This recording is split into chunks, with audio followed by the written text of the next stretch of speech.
তাহলে আমরা লোক বসে আছি 60 জন, তকবীর দেবো। লোক বসে আছি 60 জন, তকবীর দেবো 150 জনার। তাহলে এক একজনের তকবীর ভাগে পড়বে 3 জনার। তকবীরের নাম হলো ফুরন তকবীর।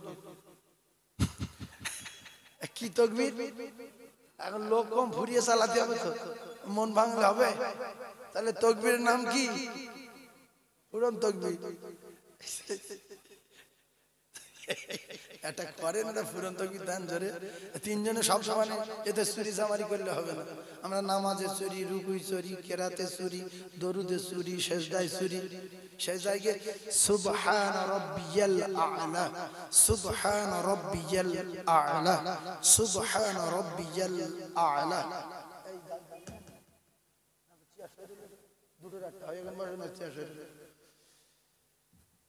কিন্তু আমরা নামাজে গিয়ে, সেজদায় গিয়ে কিচ্ছু বলে না, শুধু তুমি কি আল্লাহ চুপকি দিচ্ছ? হ্যাঁ, ফেরেশতারা বলে আল্লাহ শুধু চুপকি দিচ্ছে, সুবহান রাব্বিয়াল আ'লা বলছে না, কি করব? তো আল্লাহ বলবো ওর গজব দাও।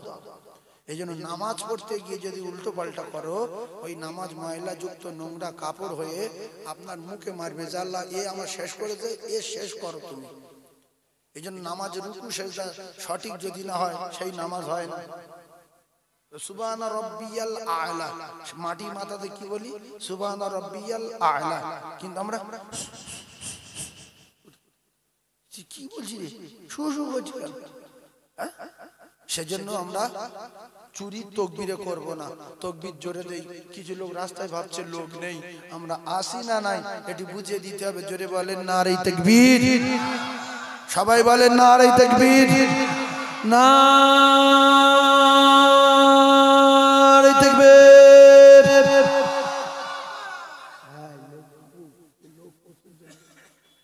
আমরা তাকবীর দিলাম, কি তাকবীর?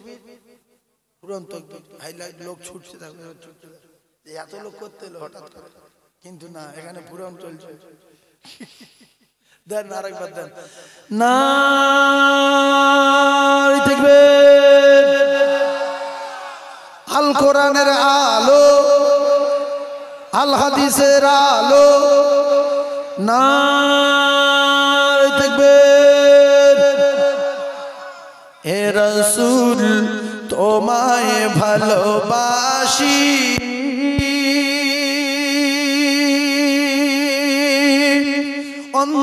অন্তরে শুধুই, মুখে না। জান্নাতের আশায় নয় হে রাসূল, জাহান্নাম কেউ ডরি না। জোরে বলুন সুবহানাল্লাহ। তোমার পাওয়ার আশায় মন ছুটে যায় মদিনা, এই আশিকের দিদার দাও না। আর দূরে থাকিও না, এই আশিকের দিদার দাও না। আর দূরে থাকিও না। হে রাসূল তোমায় ভালোবাসি, অন্তরে শুধুই, মুখে না। জান্নাতের আশায় নয় হে রাসূল, জাহান্নাম কেউ ডরি না। জোরে বলুন সুবহানাল্লাহ। আমার সোনার চাঁদ ভাইরা, তাহলে যে কথা বলছিলাম, কোথায় কি বলছিলাম মনে আছে? মনে আছে? দরুদ একবার করে পড়বো, 10টা রহমত পাবো। দুবার পড়লে মাসে 600, 3 বার পড়লে মাসে 900। আর একটা কঠিন আমল বলে দিয়ে যাই ভাইরা আমার, বাবাদিরা, যুবকেরা, জওয়ানেরা, আমরা কিন্তু প্রত্যেকে আল্লাহর জান্নাতে যেতে চাই। তবে বাধা পাওয়া, মার খাওয়া, আগুন জ্বালা, জমিন পুড়ে তামা হওয়া জায়গায় ঘামের সাগরে জিভ বেরিয়ে যাওয়া, মাথার ঘি ফোটা, ওদিকে মিজানের পাল্লা, সেদিকে ফুলসিরাত। এই বাধাগুলো যদি না পাই তাহলে আরো ভালো না খারাপ বলেন ভাই?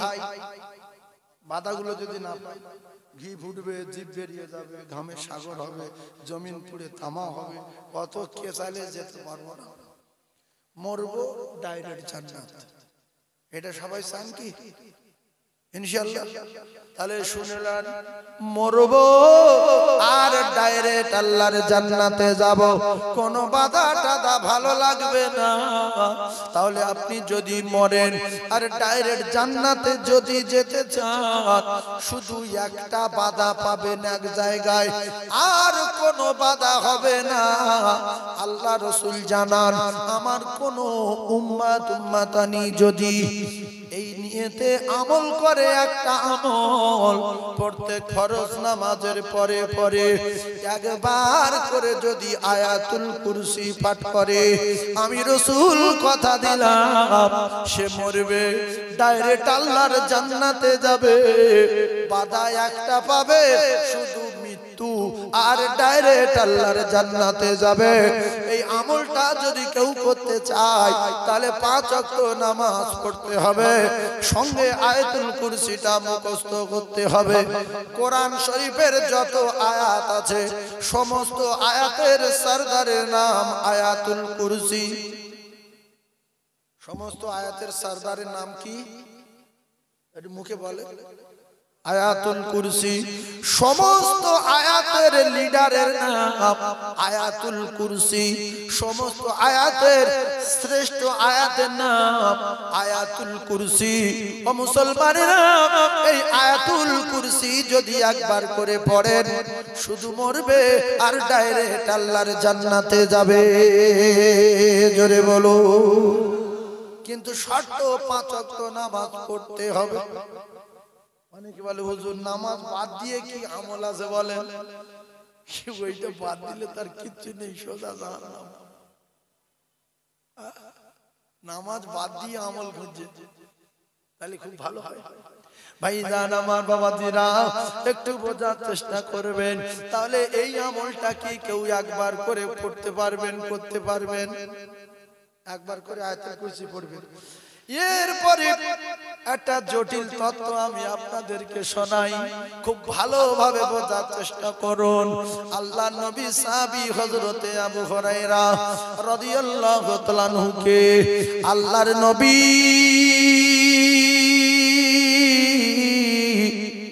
সাদকা ফিতরের মালের পাহারাদারের দায়িত্ব দিলেন, গোডাউনের দায়িত্ব দিলেন আবু হুরায়রার।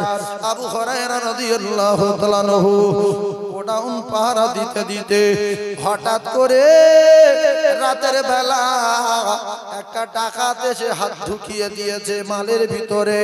আবু হুরায়রা রাদিয়াল্লাহু তাআলা আনহু ধরে ফেলেছে, ফেলে বলছে, তোর অবস্থা খারাপ করে দেব, রাসূলুল্লাহর কাছে করে নিয়ে যাব।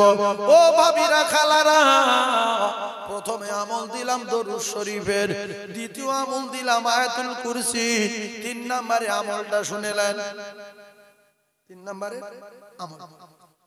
আবু হুরায়রা যখন ধরলেন, চোর বলছে নবীর সাহাবী, ও আবু হুরায়রা, আমার বাচ্চা কাচ্চা বহুত কষ্ট আছে, খাওয়া হয় না দিনের পর দিন, আমি ক্ষুধার যন্ত্রণায় চুরি করতে এসেছি, তবে কথা দিলাম যদি আজকে তুমি দয়া করো আমি আর কোনোদিন আসবো না। আবু হুরায়রা বললেন, আমার দিলে দয়া হলো, আমি চোরকে ছেড়ে দিলাম। চোরকে ছেড়ে দেওয়ার পরে সকালবেলা আমি রাসূলুল্লাহর কাছে গেলাম। ইয়া রাসূলুল্লাহ, ইয়া হাবিবাল্লাহ বলে আল্লাহর নবী সাহাবী রাসূলুল্লাহর কাছে গেলেন। আল্লাহর নবীর কাছে যাওয়ার সঙ্গে সঙ্গে নবী বললেন, আবু হুরায়রা, গত রাতে যে চোর ধরেছিলে, চোরের খবর কি? আবু হুরায়রা বলেছে কি? বলেনি, শুধু গিয়েছে বলবে বলে। রাতের বেলা জিবরিল পাঠিয়ে আল্লাহ জানিয়ে দিলেন নবীকে, ভাইজান আমার বাবাদিরা একের পর এক আমল দেব মুখস্থ করেলেন। আল্লাহ নবী বললেন, আবু হুরায়রা খবর কি? আবু হুরায়রা বললেন, ইয়া রাসূলুল্লাহ, চোর বড় কাকুতি মিনতি করছিল, আমার দিলে দয়া পয়দা হয়েছে, আমি তার ছেড়ে দিয়েছি, ও কিন্তু আর জীবনে আসবে না। আল্লাহ রাসূল বললেন, ফের আজকের রাতে আসবে না? আসবে না? আসবে না? আপনাদের মতে কি বলে? এতে সন্দেহ করলে ইমাম চলে যাবে। নবীর প্রত্যেকটা কথা সত্য না মিথ্যা? তাহলে আসবে গ্যারান্টি? হ্যাঁ, এবারে ইমানদার আসবেই। আবু হুরায়রা বললেন, আসবে যেহেতু, তাহলে আজকের একেবারে পুরো রোদ পেতে বসে থাকবো, রেডি হয়ে থাকবো। রাতের বেলা রে আল্লাহর নবীর সাহাবী হযরত আবু হুরায়রা বসা, হঠাৎ করে দেখা গেল ডাকাত এসে মালের ভিতরে হাত ঢুকিয়েছে। আবু হুরায়রা বললেন, তোর 12টা বাজাবো, গত রাতে তুই বলেছিস জিন্দেগি আর আসবো না, আজকে তুই এসেছিস কোনো কথা শুনবো না। ডাকাত বলছে, নবীর সাহাবী কোন জায়গায় কিছু পাইনি, আমিও কিছু খাইনি, তবে কথা দিলাম তোমাদের বড় দয়া, আজকে যদি ছেড়ে দাও আর জিন্দেগি কোনোদিন এদিকে ঘুরবো না। আবার আবু হুরায়রা ছেড়ে দিলেন। সকালবেলা রাসূলুল্লাহর কাছে গেলেন। আল্লাহ নবী বললেন, আবু হুরায়রা দ্বিতীয় রাতে তো ডাকাত এসেছিল, তার খবর কি? বলছে, হুজুর খুব কাঁদাকাটা করছিল, অনুনয় বিনয় করছিল, ছেড়ে দিয়েছি। আল্লাহ নবী বললেন, আজকে রাতে আসবে? আসবে? এই হলো ইমানদার, আসবে। আবু হুরায়রা বললেন, এইবার ওর 12টা বাজাবো, ও কোনো কথা শুনবো না। রাতের বেলা চুপচাপ মেরে বসে রয়েছে। আর যেই এসে ধরে বলছে, শোন, আজকে কোনো কথা বলবি না, জবান বন্ধ, সোজা নবীর কাছে দিয়ে যাব, চুপচাপ। চোর দেখছে গত 2 দিন একই কথা বলেছি, আজকে যদি ফের ওই কথা বলি ছাড়বে না, উল্টো কথা বলতে হবে। বলছে, আবু হুরায়রা আমি তোমার একটা আমল শিখিয়ে দেব, তুমি যদি আমার ছেড়ে দাও তোমার একটা আমল শিখিয়ে দেব, তোমার বিরাট একটা আমল শিখিয়ে দেব। বলছে, কি আমল? বলছে, তুমি কথা দাও আমার ছেড়ে দেবে। বলছে, হ্যাঁ ছেড়ে দেবো, আমল বলো। বলছে, যদি আল্লাহর কোন বান্দা বান্দি প্রত্যেক দিন রাতের বেলা একবার করে আয়াতুল কুরসি পড়ে, তার কাছে কোনদিন শয়তান ঘেঁষতে পারবে না। সারা রাত মোবাইল থেকে বাঁচবে, ফিতনা থেকে বাঁচবে, সিনেমা থেকে বাঁচবে, এমনি করে সিরিয়াল থেকে বাঁচবে, পাবজি খেলা থেকে বাঁচবে, এই যত রকমের অকাজ কুকাজ আছে শয়তানে করায়, আমি কথা দিলাম শয়তান ঘেঁষতে পারবে না। আল্লাহর নবী দিন দুনিয়ার বাদশার কাছে এই আমলটা শোনার পরে গেল। আল্লাহর নবী বললেন, আবু হুরায়রা দ্বিতীয় রাতে তো ডাকাত এসেছিল, খবর কি? আবু হুরায়রা বললেন, ইয়া রাসূলুল্লাহ, ডাকাত আমার বলল একটা আমল শিখিয়ে দেব, আমি সেই আশায় তার ফের ছেড়ে দিয়েছি। নবী বললেন, ডাকাত আবার কি আমল শেখায়? আল্লাহর নবীর সাহাবী বললেন, ইয়া রাসূলুল্লাহ, ও বলেছে যদি কেউ আয়াতুল কুরসি একবার করে পড়ে তাহলে সারা রাত আল্লাহ পাকের একটা ফেরেশতা তার মাথার ধারে পাহারা দেবে, সকাল পর্যন্ত তার ধারে বারে কোনো শয়তান ঘেঁষতে পারবে না। বিশ্ব নবী বললেন, সত্য কথা বলেছে, তবে ওই ডাকাতটাকে তুমি জানো, ও বড় মিথ্যাবাদী, আর ও বড় কাজ্জাব, বড় শয়তান, ও কলিজার টুকরারা, যুবকেরা, জওয়ানেরা, তবে যে কথাটা বলেছে সত্য কথা। এজন্য ইবলিস অনেক কিছু জানে, মানে না, তাই জানার পরে যারা মানে না, আল্লাহ তাদের কাফের ঘোষণা দিয়েছে, না দেয় না। আবু জেহেল জানতো সঠিক মুহাম্মদ আল্লাহর নবী, আবু লাহাব জানতো সঠিক মুহাম্মদ আল্লাহর নবী, কিন্তু পদের লোভে মানেনি। এই এত লোকজন আমার ওই পদের লোভ রাসূলুল্লাহকে দেখানো হয়েছিল। বলো আবু তালিব, আব্দুল মুতালিব, তোমার ভাইপোর বলো মক্কা মদিনার লিডার বানিয়ে দেব, যত সুন্দর নারী আছে দেব, আর রাজ সিংহাসনে বসিয়ে রাখবো। ছোট্ট ওই কুড়ের ভিতরে থাকতে হবে না, ভালো সবার নাই, ওর ভিতরে ভালো খাবার নাই, ওর ভিতরে ভালো বিছানা নাই, উপরে ভালো ছাদ দেওয়া বাড়ি না। একটা বার বলে দেখো রাজি হয় কিনা।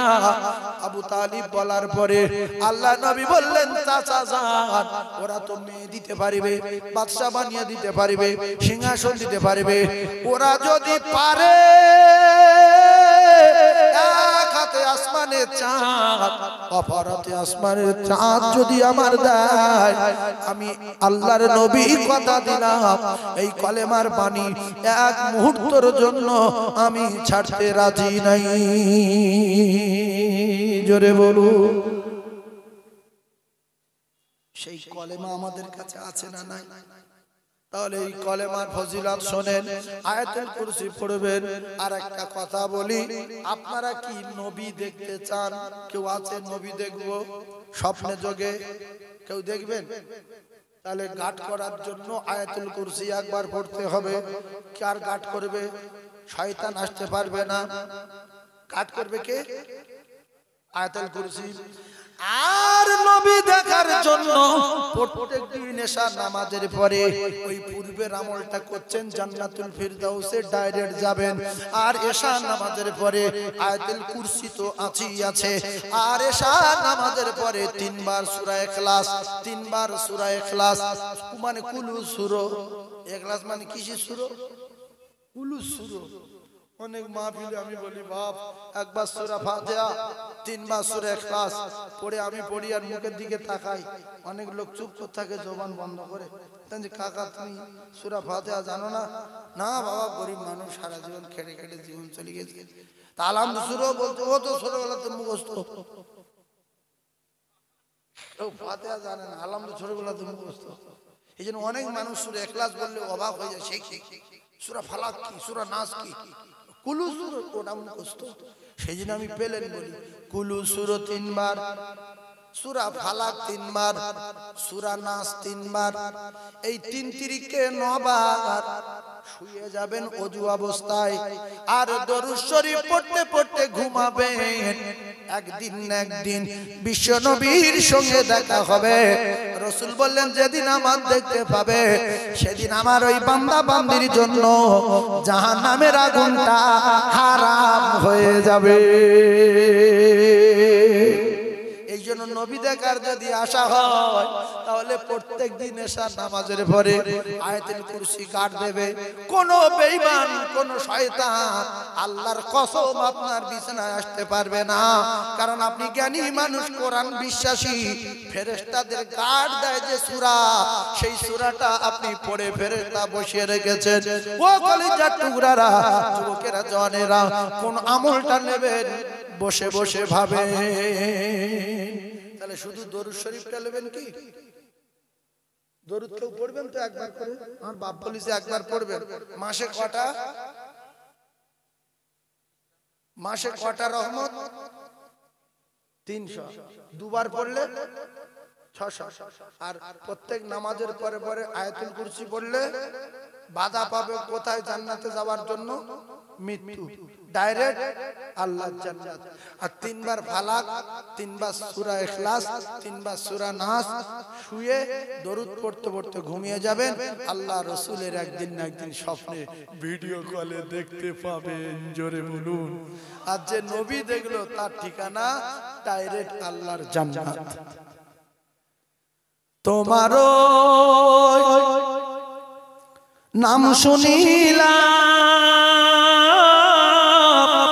এই চোখে দেখলাম না, এই সুর যদি শুনে থাকো, একবার দেখা দাও না। জোরে বলুন সুবহানাল্লাহ, আরো জোরে বলুন সুবহানাল্লাহ। নারে দেখবে। তাহলে আমল বললাম কটা? 4টে। এটা খুব বড় আমল বলে দেবো, কেউ পারবে না, এক একজন পারলে পারতে পারে। ইয়াসিনের সূরার নাম শুনেছে? ইয়াসিনের সূরা ইয়াসিন, ওই সূরা ইয়াসিন যারা কোরআন পড়তে পারে, যদি প্রত্যেকদিন ফজরের পরে একবার পড়ে, তাহলে তার সমস্ত দায়িত্ব আল্লাহর কুদরতি হাতে চলে যাবে। আর একবার পড়লো 10 খতম কোরআন পড়ে সে কাজে বেরিয়ে গেল, বলুন সুবহানাল্লাহ। আর যদি পড়তে না পারে, যদি শোনে, তাহলে সেও 10 খতমের সওয়াব পাবে, জোরে বলুন সুবহানাল্লাহ। ভাইরা আমার, বাবাজিরা, মুমিনেরা, মুসলমানেরা, প্রত্যেক দিন একবার করে মান ক্বালা লা ইলাহা ইল্লাল্লাহ দাখালাল জান্নাহ, মান ক্বালা লা ইলাহা ইল্লাল্লাহ মুখলিসান দাখালাল জান্নাহ। ও ভাইরা, বাবাজিরা, আল্লাহর নবী দিন দুনিয়ার বাদশাহ জানান, জীবনের শেষ সময় যদি একবার কলেমা পড়ে মরতে পারে, আমি রাসূলুল্লাহ জানিয়ে দিলাম, ওই ব্যক্তি আমার আল্লাহর জান্নাতে যাবে। জোরে বলুন। কলেমা কবার? একবার। সারা দিনে একবার পড়বেন, 24 ঘন্টা যত গুনাহ হয়েছে সঙ্গে সঙ্গে আল্লাহ মাফ করে দেবে। কারণ এই কলেমার এত গতি, এই কলেমার এত পাওয়ার। 70 বছরের কাফের, 60 বছরের বেঈমান, 55 বছরের পাক্কা কাফের, 80 বছরের বেঈমান যদি এই কলেমা একবার পড়ে নেয়, আল্লাহ রাসূল জানিয়ে দিলেন, এর এত ক্ষমতা, এর এত ওজন। 7 আসমান আর 7 জমিন যদি, 7 আসমান জমিন যদি এক পাল্লায় রাখা হয়, এই কলেমা যদি অপর পাল্লায় রাখা হয়, এই আল্লাহ আর তার দোস্তর নামের কলেমার পাল্লা ভারী হয়ে যায়। এই কলেমা যদি একবার কেউ 24 ঘন্টার ভিতরে পড়ে, তাহলে সদ্য প্রসব করা সন্তানের মতো বেগুনাহ মাসুম হয়ে যায়। কলেমা পড়বে কখন? ও তো পেশাব করে পানি লাইনি, কুকুর লাইনি বলে ও লাইনি, যে কুকুর লাইন আমি যদি লেই কুকুর দুঃখ পাবে। ভাই আমি একটা কুকুর, তুই একটা মানুষ, আমি পানি নিই না, তুই পানি নিচ্ছি, ভাই এ দেখছে আমি যদি লেই তাহলে কুকুর দুঃখ পাবে। সেজন্য আমি মানুষ হয়ে কুকুরের দুঃখ দিতে চাই না, তাই কুকুর পানি লাই না, আমি পানি লেই না। কুকুর পানি লাই, কিছু মানুষ আছে লাই না, কেন গো? না কুকুর লাই না। ছি ছি ছি ছি। রাসূল বললেন, আকসারু আযাবিল কবরি মিনাল বাউল, অধিকাংশ কবরে আযাব হচ্ছে দেখা যায় একমাত্র পেশাবের ছিটের কারণে। তোমরা যদি কবরের আযাব থেকে নাজাত পেতে চাও, তাহলে পেশাবের ছিটে থেকে সাবধান হয়ে যাও। কুকুরের কবরে আযাব হবে? হ্যাঁ না বলেন না? কুকুর লানা তো আমার কি? কুকুর কি আর আমি তো উখরি জাতির না, আমি তো সর্বশ্রেষ্ঠ, আমি তো ফি আহসানি তাকবীর, আমি শুধু সুন্দর না, অতি সুন্দর। হ্যাঁ, ও তুমি খায়রা উম্মাতিন উখরিজাত লিন-নাস। আর কুকুরের দাম বেশি না মানুষের দাম বেশি? মানুষের। কোথায় কুকুর? ছাগল পানি লাই না, গরু পানি লাই না, কুকুর পানি লাই না। সেই দুঃখই অনেক মানুষ মুসলমান পানি লাই না। কুকুর ছাগল কেউ লাই? তা আমি লোক। আল্লাহর কসম, কুকুর জানে না মরে যাব, গরু জানে না মরে যাব, মানুষ জানে মরে যাব। তাই খালার বাড়ি যাই, দুলাবার বাড়ি যাই, ভাইরাবার বাড়ি যাই, কখন মরে যাব কোরআনে হাদিসে লেখা নাই। রাস্তায় যদি মালাকুল মউতের সঙ্গে দেখা হয়, মালাকুল মউত যদি এসে যায়, অন্তত আমাদের মৃত্যুটা মানুষের মতো হবে, সর কুকুরের মতো হবে না। বুঝতে পারে?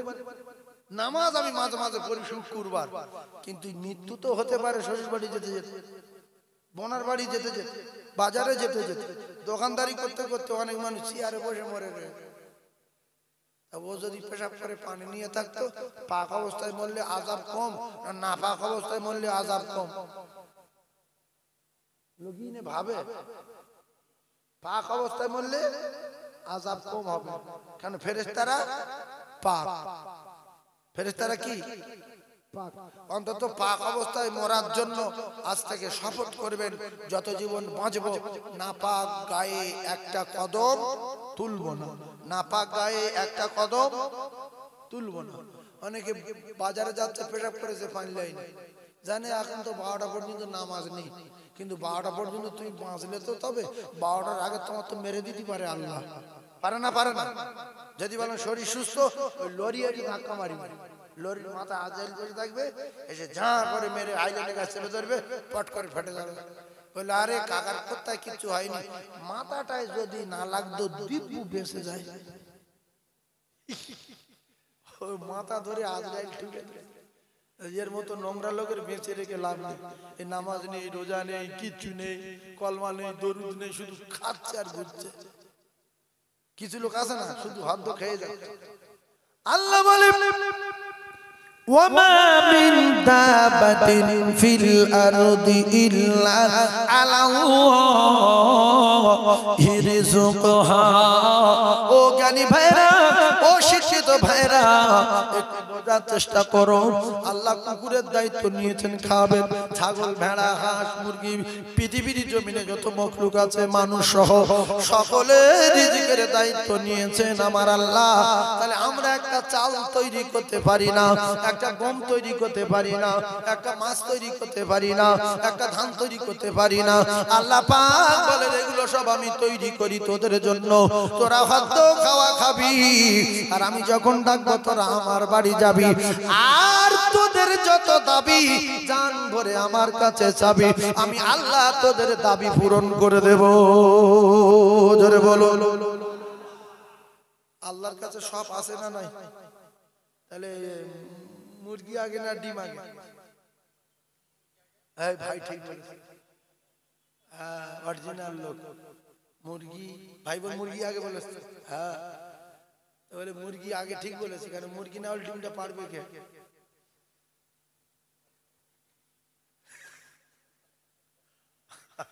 আপনারা কি বলেন, কথা ঠিক কি ভুল? ঠিক না ভুল বলে? ভাই বলেছে মুরগি আগে, আপনাদের মাথায় কি বলে? তো মুরগি যদি আগে হলো, মুরগির ডিমটা কে পড়েছিল? ডিমি থেকে তো মুরগিটা হয়েছে না, মুরগি উড়ে গেছে। আর একদল বলবে ডিম আগে, আর একদল বলবে মুরগি আগে, মাঝখানে মারামারি করে মরবে। ফায়সালা ফায়সালা হবে না।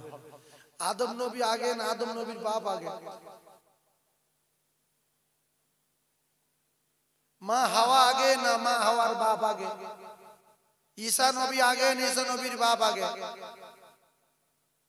আপনারা বলবেন বাপ আদমের বাপ নাই, বাপ আদমের মা নাই, আল্লাহ সৃষ্টি করেছে, আর মা হাওয়ার মা নাই, মা হাওয়ার বাপ নাই। আদম নবীর বাম পাজরে হাড় থেকে আল্লাহ সৃষ্টি করেছে, ঈসা নবীর বাপ নাই। আমার আল্লাহ ঈসা নবীকে তার মায়ের থেকে তৈরি করেছে ফুঁক দিয়ে, কলিজা টুকরা না বিশ্ব নবী হাবিবুল্লাহর উম্মত আমরা। আমাদের ওজন কত, পাওয়ার কত? বলবেন মুরগি আগে না ডিম আগে? বলা যাবে না। আল্লাহ পাক জানেন কোনটা আগে তৈরি করেছে। এক কথায় মেনে নিতে হবে, যিনি আমাদের আল্লাহ, সবকিছু ছাড়া সবকিছু যিনি পারেন তিনি হলেন আল্লাহ। জোরে একবার বলুন সুবহানাল্লাহ। তাহলে কোটি কোটি নিয়ামতে আল্লাহ ডুবিয়ে রেখেছে বান্দারে। তোরা খাদ্য খাওয়া খাচ্ছিস, আমার দিত নিয়ামত। আমি যখন ডাকবো তোরা আমার বাড়ি যাবি, আর তোদের যার যা দাবি আমার কাছে দাবি করবি, আমি আল্লাহ তোদের নিয়ামতে ভরিয়ে দেব। আরো একবার জোরে বলুন সুবহানাল্লাহ। তাহলে পেশাব করে পানি সবাই যদি নেই, দরুদ পড়তে মহব্বত পয়দা হবে। আমি যে একবার করে দরুদ পড়তে বলেছি, আপনি পেশাব করে পানি নিয়ে থাকবেন, দেখবেন আপনার দরুদ পড়তে মজা লাগবে। আর যদি নাপাক থাকেন সব সময় গা ছাক ছাক করবে, আমি তো নাপাক, হচ্ছে না হয় না, হচ্ছে না হয় না। কলেমা পড়বো না পড়বো না, দরুদ পড়বো না পড়বো না, কিন্তু মাঝে মাঝে এই দরুদ পড়ার কথা বলি, কলেমা পড়ার কথা বলি। এই একটা সময় কারণ বলতে হয় না, যখন বিদ্যুৎ চমকায়। কলেমাটা কি বাজ পড়ার জন্য দিয়েছে? হ্যাঁ, বিদ্যুৎ যখন চমকাচ্ছে তখন যে জীবনে কলেমা বলে না, সে বলছে লা ইলাহা ইল্লাল্লাহ। এত স্পিডই বলছে, পরিষ্কার বলার সময় নেই, লা ইলাহা ইল্লাল্লাহ। কারণ আল্লাহ বিদ্যুৎ যেন কোনো জায়গায় না পড়ে আমার মাথায় ভালো আল্লাহ। কেন যদি একবার কলেমা পড়তে তো সহি করে বলো লা ইলাহা ইল্লাল্লাহু মুহাম্মাদুর রাসূলুল্লাহ সাল্লাল্লাহু আলাইহি সাল্লাম, বা বলো লা ইলাহা ইল্লা আনতা সুবহানাকা ইন্নী কুনতু মিনাজ জালিমিন। আল্লাহ আমার ভয় লাগছে, আল্লাহ আপনি এই বিপদ থেকে আমার বাঁচাবেন। আর না লা ইলাহা ইল্লাল জালিমিন, লা ইলাহা ইল্লাল জালিমিন, লা ইলাহা ইল্লাল জালিমিন। আল্লাহ বলছে কি পড়ছি রে। এই জন্য এই বিদ্যুৎ আগে মানুষের মাথায় পড়তো, খবর পাওয়া যায়নি, এখন কিন্তু বিরাট বিরাট পড়ছে।